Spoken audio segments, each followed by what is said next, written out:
भला हुआ मेरी माला टूट गई, मैं राम भजन से छूटी। भला हुआ मेरी माला टूट गई, मैं राम भजन से छूटी। मेरे सिर से टली बला, भला हुआ मेरी माला टूट गई, मैं राम भजन से छूटी। मैं राम भजन से छूटी। नमस्कार मेरे प्यारे भाइयों, मेरे परमात्मा के प्यारे जीव हंसों। मैं बंदी छोड़ से यही दुआ करूंगा कि आप सब मेरे भाई हमेशा हमेशा के लिए अज्ञान से मुक्त हो जाएं, अज्ञान से परे हो जाएं और विवेक के द्वारा इस सत्य ज्ञान को परखने में सक्षम हो जाएं। ऐसी दया हो जाए आप लोगों पे कि एक भी काल का दूत आपको भ्रमित ना कर पाए, क्योंकि मेरे भाई किसी के माथे पे नहीं लिखा होता कि वो काल का दूत है। वो केवल अपनी वाणी से पहचाना जाता है, अपने अज्ञान से पहचाना जाता है। अगर कोई भी आपको भ्रमित करने में लगा है, आपको उलझा रहा है, तो समझ जाना कि वो काल का ही दूत है। उसकी एक एक बात को समझकर, उस पर पूरा विवेक लगाकर उसके अज्ञान को खत्म करना आपकी जिम्मेदारी है। मैंने तो आपको पहचान बता दी है कि असली नोट और नकली नोट में क्या भेद होता है। अब पहचानना केवल आपने है, कोई आपकी मदद नहीं करने वाला, आपको स्वयं ही आपकी मदद करनी पड़ेगी। इसीलिए अच्छी तरह ज्ञान को समझ लो, विचार लो, विवेक के द्वारा सार सार का निर्णय कर लो, तभी आप इस भवसागर से निकल पाओगे। किसी के कंधे पे बंदूक रख के चलाने की जरूरत नहीं पड़ेगी। किसी से पूछना नहीं पड़ेगा कि मैं सत्य रास्ते पे जा रहा हूं कि नहीं, मैं सत्य मार्ग को अपना चुका हूं कि नहीं। हर चीज आपके समझ में आने लग जाएगी अगर आपने अच्छी तरह इस ज्ञान को समझ लिया तो। इस ज्ञान को समझने से का मतलब ये नहीं कि आप मुक्त हो गए। पहले इस ज्ञान के द्वारा अज्ञान का नाश करो, फिर जो गुरुजी विधि बताएंगे उस विधि पे चलो, तब केवल आप इस जन्म मरण को खत्म कर सकते हो। अन्यथा आपका आना और जाना लगा ही रहेगा। तो मेरे भाइयों, अच्छी तरह समझ लो कि क्या बताया जा रहा है, क्योंकि बार बार आपको बताने वाले नहीं आएंगे इस दुनिया में। परमात्मा की असीम कृपा हो, दया हो, तभी ये भेद खोले जाते हैं, अन्यथा ये गुप्त ही रहते हैं युगों युगों तक। और ये भेद खोले जाने पर भी अगर आप ना समझ पाए तो इससे बुरी किस्मत किसी की नहीं हो सकती। तो इसीलिए मेरे भाई पूरा विवेक लगा देना है, अच्छी तरह समझ लेना है क्या बताया जा रहा है। तो भाइयों, आज जो हम वाणी लेंगे वो कबीर सागर से लेंगे और वाणी का शीर्षक है विदेह।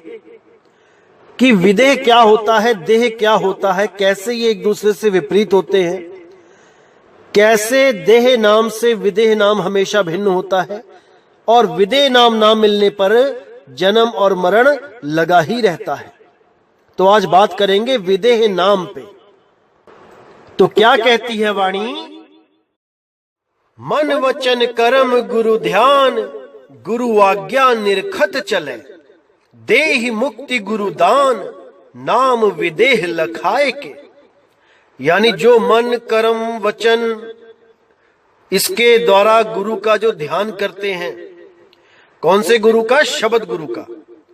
और जो गुरु आज्ञा में रहकर चलते हैं, निरखत रहे यानी कि उनकी आज्ञा को मानने के लिए हमेशा तैयार रहते हैं, निरखते रहते हैं कि गुरु कुछ बोले और मैं वो कार्य पूरा करूं, कभी ना नुकुर नहीं करते, हमेशा उसकी आज्ञा में चलते हैं।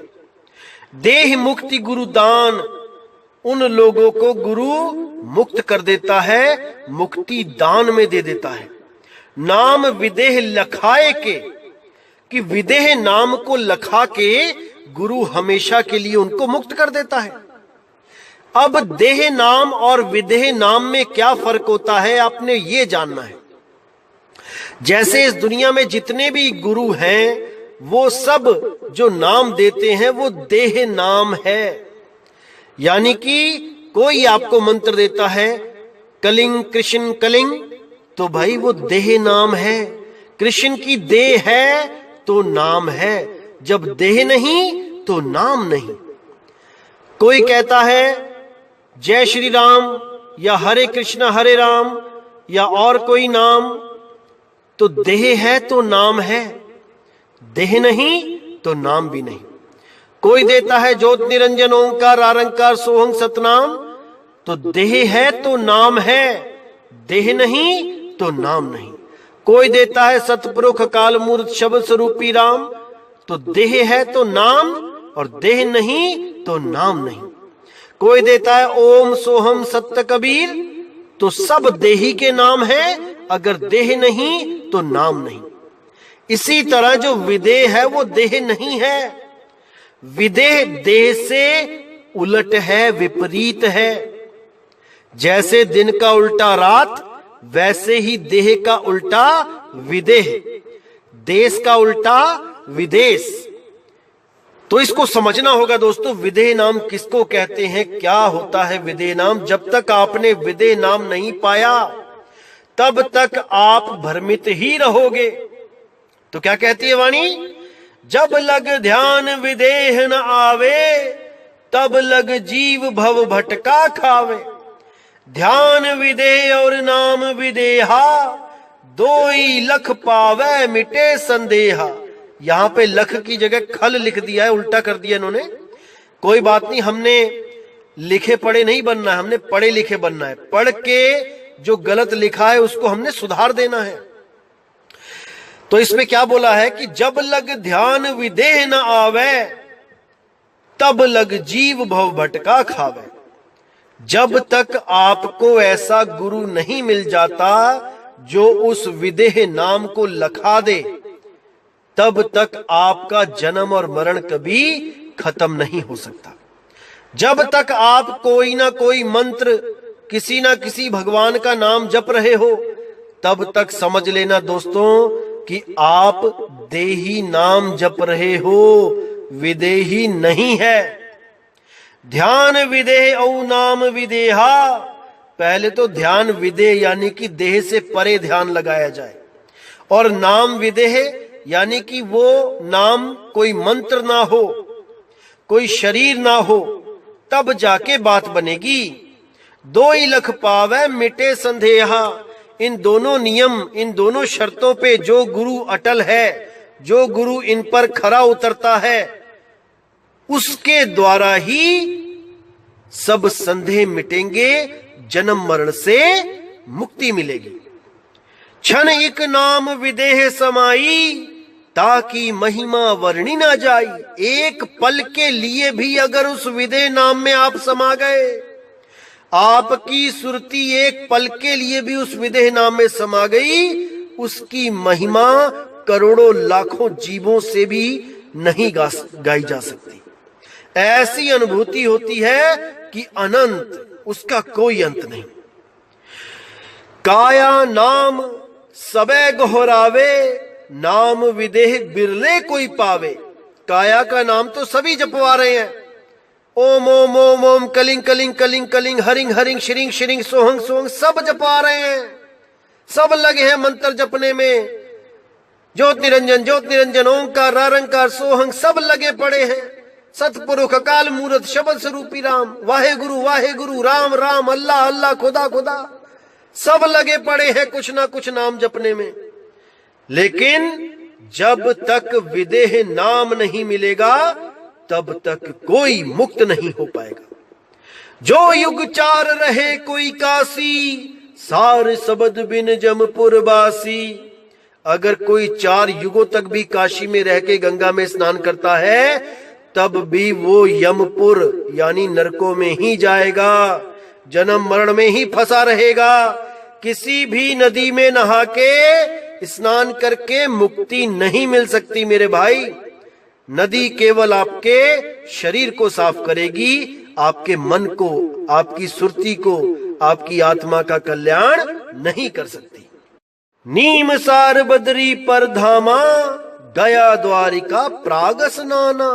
68 तीरथ भू परिक्रमा, सार सबद बिन मिटे न भरमा। कहाँ लग कहो नाम पर भाऊ, जासु मेरे जम त्रास न साऊं। अब यहां देखिए कितना क्लियर कर दिया, बिल्कुल साफ बता दिया साहिब जी ने कि नीमसार जो सीतापुर में है, बद्री और परधामा, बड़े बड़े धामों में कहीं भी चले जाओ आप, गया द्वारिका प्रयाग कहीं भी जाके स्नान कर लो।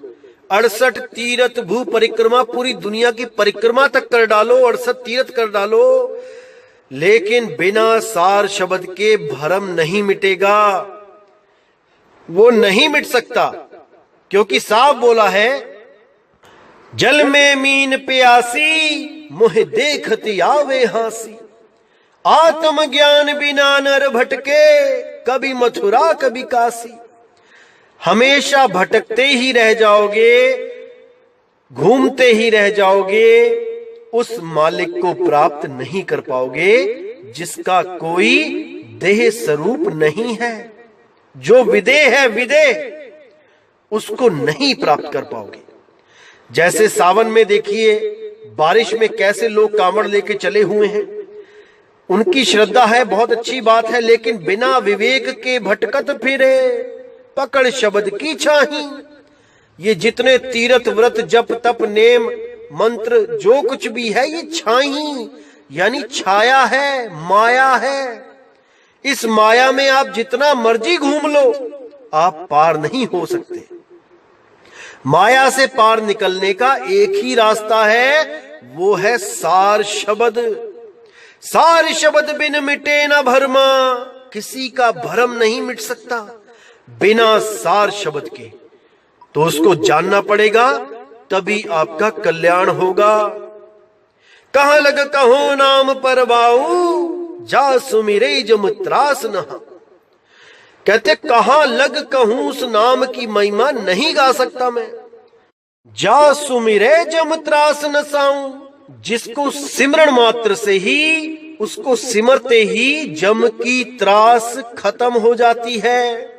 ये विकार कंट्रोल में आने लग जाते हैं, ये पांचों विकार अपने हथियार गिरा देते हैं उस नाम के सिमरण मात्र से। इतनी बड़ी महिमा है उस नाम की। तो मेरे भाई अच्छी तरह समझना पड़ेगा कि आखिर कबीर साहब किस नाम की बात कर रहे हैं। उन्होंने कभी मंत्रों की बात नहीं करी कि कोई मंत्र जाप कर लो, उन्होंने मंत्रों का खंडन ही किया है। तंत्र मंत्र सब झूठ है, इनमें ना उलझे कोई, सारे नाम जाने बिना कागा हंस ना होए। वो कौवा हंस नहीं हो सकता जब तक इन मंत्रों को वो छोड़ नहीं देता और सार नाम का, सार शब्द का साथ नहीं कर लेता। तब तक वो कौवा ही रहेगा, जितना मर्जी जोर लगा ले। तो आगे कहते हैं, सार नाम सतगुरु सो पावे, नाम डोर रही लोक सिधावे। जो सतगुरु से सार नाम प्राप्त कर लेता है, वो नाम की डोर को पकड़ के अपने सत्य स्वरूप, अपने सत्य लोक में समा जाता है। धर्म राय ताको सिर नावे, जो हंसा निहितत्व समावे। धर्म राय उसके आगे सिर झुका देता है, जो हंसा निहितत्व में समा जाता है। यानी अभी तो वो तत्वों में रहता है, जैसे आप और हम अभी 5 तत्वों में रहते हैं। यही हमारा घर है, हमारे रहने का स्थान है। इन 5 तत्वों में ही हमारी सुरता रहती है। लेकिन जब वो निहित तत्व को प्राप्त करके निहित तत्व में समा जाती है, तब जम उसके आगे शीस नवा देता है। वो जम इसका कुछ नहीं बिगाड़ सकता मेरे भाई, कुछ नहीं बिगाड़ सकता। लेकिन इस सुरता को तत्व ज्ञान से परे निहित तत्व का ज्ञान होना चाहिए, तभी बात बनेगी, अन्यथा ये तत्वों में ही उलझी रहेगी। कभी किसी गुरु को परमात्मा मान के उसकी फोटो के आगे अगरबत्ती लगा के बैठ जाती है, कभी किसी भगवान की कल्पना करके उसका ध्यान करने लग जाती है, कभी किसी पत्थर को, तत्व को भगवान मान के सोचने लग जाती है कि इसके अंदर परमात्मा है, कभी कण कण में, धूल मिट्टियों में परमात्मा को ढूंढने लग जाती है।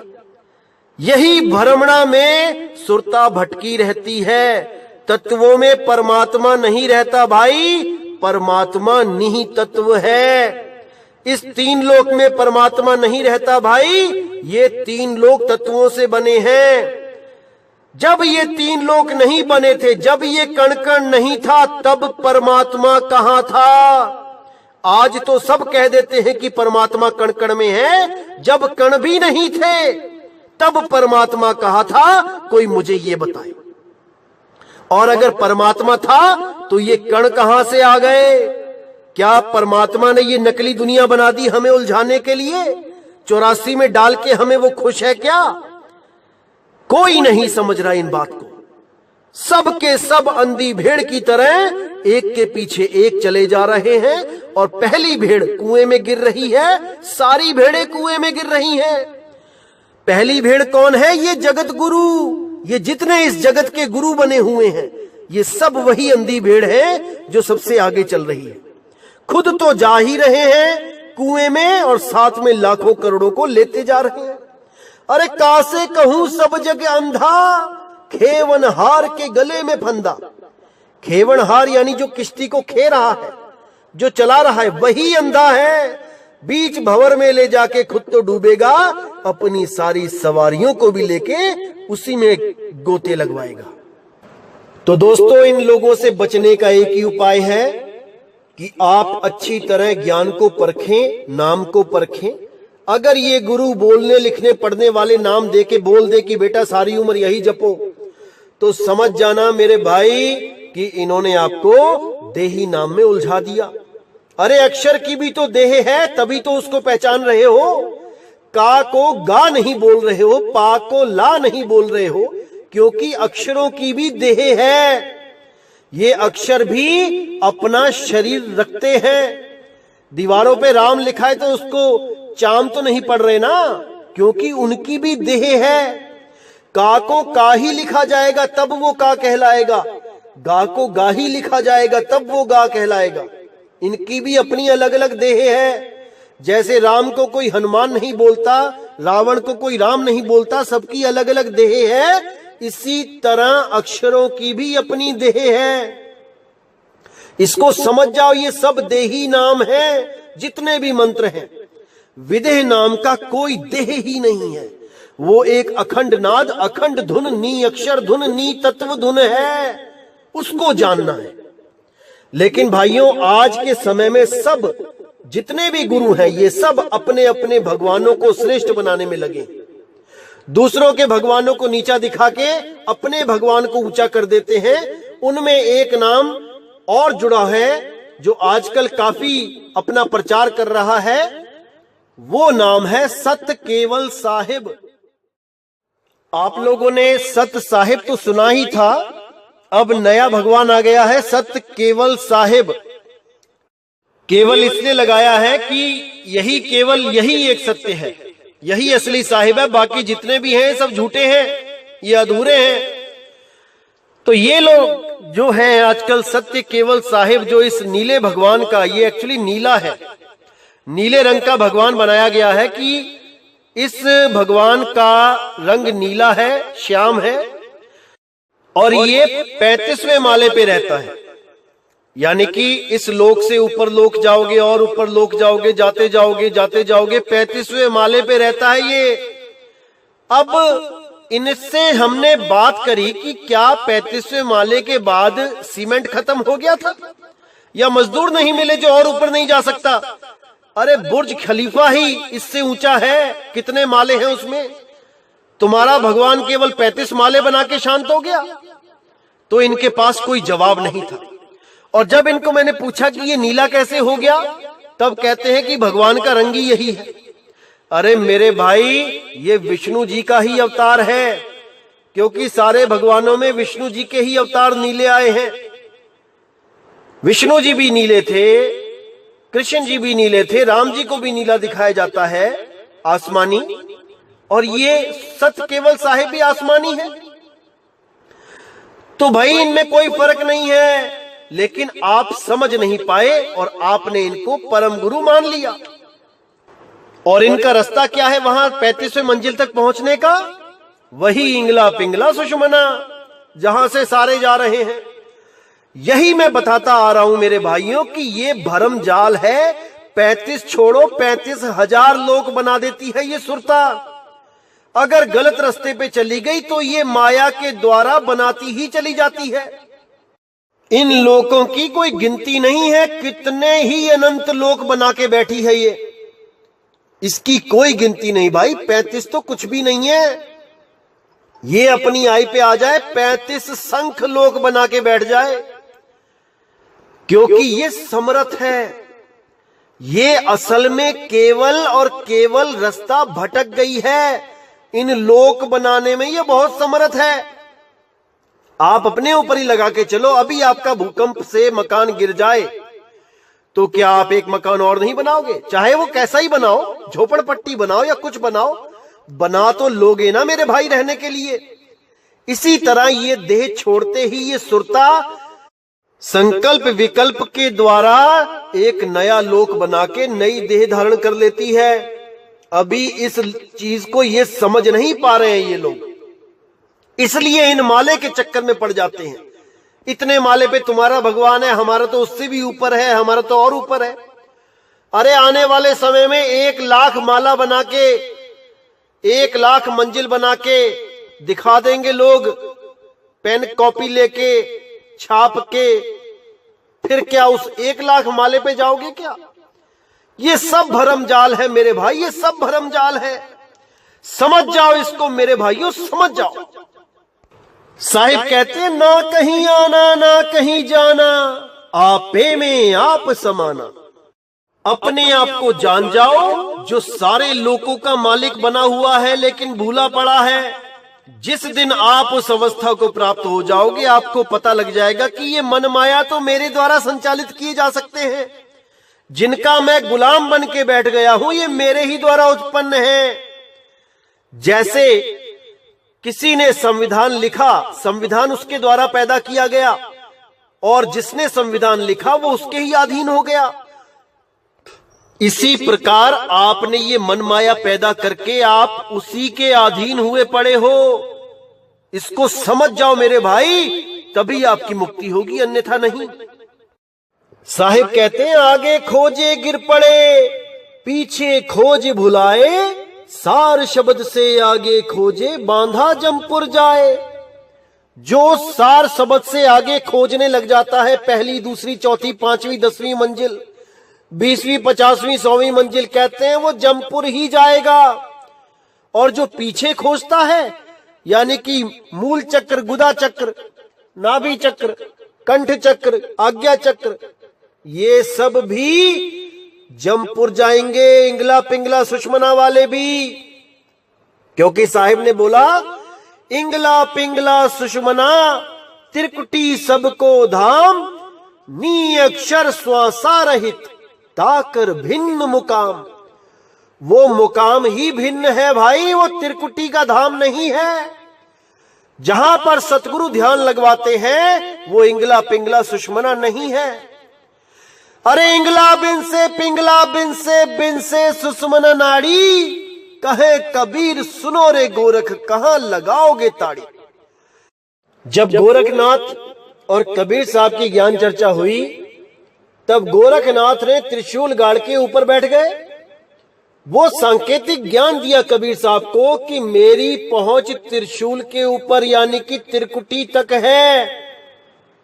इंगला पिंगला सुषमना 3 शूल इन्हीं को त्रिशूल कहा जाता है कि मेरी पहुंच त्रिशूल तक है, तुम बताओ तुम्हारी पहुंच कहां है।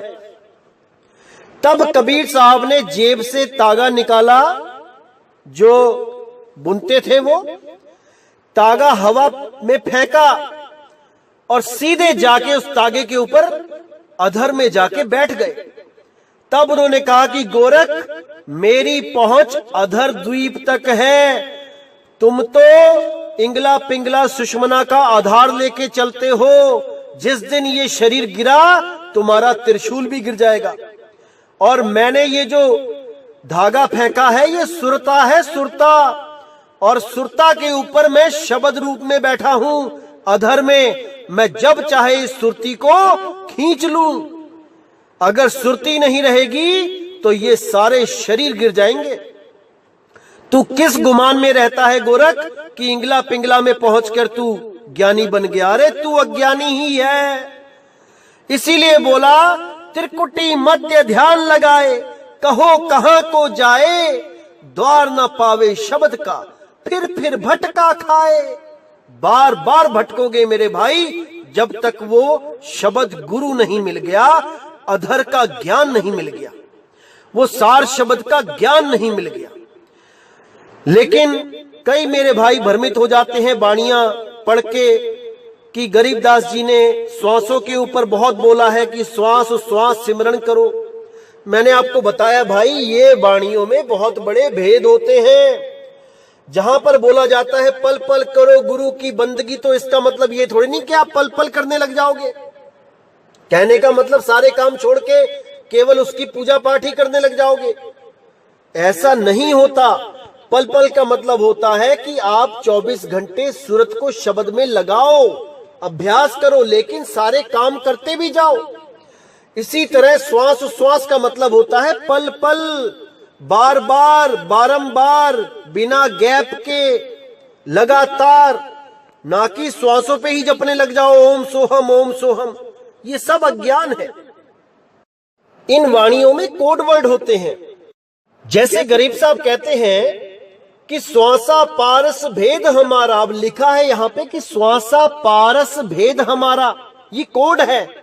असल में इसका अर्थ है, इस वाणी का जो भाव है कि श्वासा पार सो भेद हमारा, पार और सो को मिक्स करके पारस बना दिया वहां पे। अब इसको खोलना सबके बस की बात नहीं है, सबके सब श्वासों में ही लग जाएंगे ढूंढने, लेकिन ये श्वासों के पार की बात करी है। श्वासा पार सो भेद हमारा, इसको समझो मेरे भाई, समझो। वो श्वासों के पार है, क्योंकि श्वास और प्राण एक ही रूप है। इसीलिए साहिब ने बोला, नहीं प्राण में नहीं पिंड में। अब ये श्वास तो पिंड में ही है ना भाई, अगर वो श्वास में है तो इसका मतलब वो पिंड में भी है। फिर हम क्यों कहते हैं कि वो पिंड से न्यारा है? अरे श्वास तो पिंड में ही है ना भाई। अगर वो श्वास में है तो वो पिंड में भी है, और वो पिंड में है तो वो ब्रह्मांड में भी है, क्योंकि जो पिंडे सो ब्रह्मंडे। तो सारी वाणियों का महा अनर्थ हो जाएगा अगर आपने इस भेद को नहीं समझा।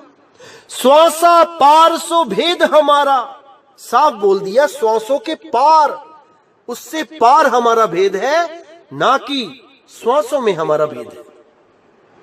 तो दोस्तों, अच्छी तरह समझना है क्या बताया जा रहा है, पूरा विवेक लगाना है, पूरी जागृति रखनी है, क्योंकि बार बार इंसान जन्म नहीं मिलता मेरे भाई इस ज्ञान को समझने के लिए। और जितने ये भ्रमित करने वाले जो बैठे हुए हैं आप लोग को, आप बिल्कुल चिंता ना करें, एक एक की जड़ें दिखा दी जाएंगी, एक एक का भेद खोल दिया जाएगा आने वाले सत्संगों में, बिल्कुल चिंता ना करें। तो इसी के साथ दोस्तों मुझे विदा करें। जय गुरु बंदी छोड़ वैराग साहिब, जय गुरु बंदी छोड़ साधु शरण साहिब, जय गुरु बंदी छोड़ बाबा मदन साहिब, बाबा नानक जी, बाबा रविदास जी, बाबा बुल्ले शाह जी, मेरे सारे संत, मेरे गरीबदास जी। जय जय सतगुरु बंदी छोड़ सतगुरु सत्य कबीर साहिब की सदा ही जय हो, सदा ही जय हो मेरे मालिक की साहिब बंदगी सतनाम।